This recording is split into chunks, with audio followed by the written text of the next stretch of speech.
Fire service থেকে পুলিশের কাছে এসেছে। এটি এখন প্রসিডিউর বলছে।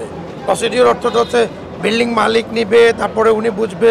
আসলে এটা দিয়ে টেলিকম ডিভাইস বন্ধ রাখার কোনো সুযোগ নাই। এখন যদি টেলিকম ডিভাইসগুলো বের করতে দেয়, আমরা এখনই খুলে নিয়ে অন্য ডেটা সেন্টারে আপ করে ফেলব। প্রায় 60% আপ হয়ে যাবে, আর 24 ঘন্টার মধ্যে ফেসবুক ট্রাফিকটা উঠে যাবে।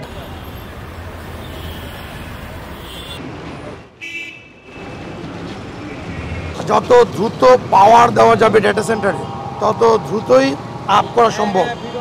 আর যদি এই বিল্ডিংয়ে কাজ করতে না দেয়, সেক্ষেত্রে টেলিকম ডিভাইসগুলো আমাদেরকে যদি অন্যত্র সরাইতে দেয়, তাহলে আমরা বিশ্বাস করি আগামী 24 ঘন্টার মধ্যে যে 40% লোক দেশে ধীর গতি পাচ্ছে, তারা তাদের ইন্টারনেট কমপ্লিটলি আবার পেয়ে যাবে।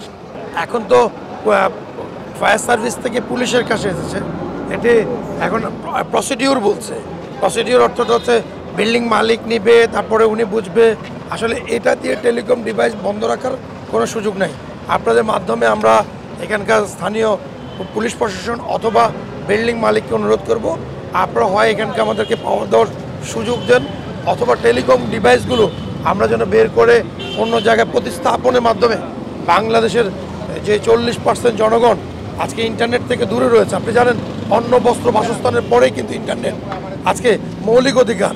এই মৌলিক অধিকারটুকু যত দ্রুত আমরা সম্ভব আপ করতে পারবো, তত দ্রুতই জনগণ তার সেবাটুকু পাবে বলে আমার বিশ্বাস। আমাদেরকে এখন যদি দেন 1 ঘন্টার মধ্যে আপনার প্রায় 60% আপ হয়ে যাবে, আর 24 ঘন্টার মধ্যে ফেসবুক ট্রাফিকটা উঠে যাবে। 10 থেকে 24 ঘন্টার মধ্যে ফেসবুক ট্রাফিকটাই বাংলাদেশে উঠতে একটু সময় লাগে। এখন শুধু বাধা হচ্ছে ডেটা সেন্টার পাওয়ার, আর কোনো জায়গায় বাধা নেই। ডেটা সেন্টার পাওয়ার ডোরের মাধ্যমে প্রতিটা ডেটা সেন্টারই বলেছে সব অক্ষত আছে।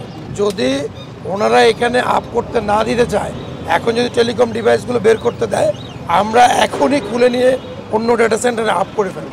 কারণ এটি তো জনগণের সাথে বিষয়। প্রায় 40% জনগণ ইন্টারনেট ধীরগতি পাবে, এটা তো আমরা আশা করব না।